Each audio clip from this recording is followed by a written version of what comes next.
Okay? So, message lang for Dara. Huwag po natin takbang si Dara dito tayo yung iba. Yan. Okay, unahin na natin si Kalingap K-Boys Lolo. Walang ano. Hindi, Dara, bago and andito lang kaming mga K-Boys para supportahan ko palagi. Ano yung kapatid?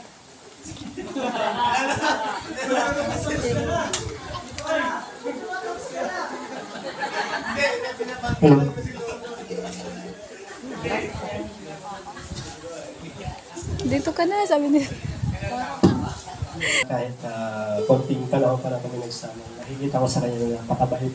Yan, happy birthday ulit and enjoy your night.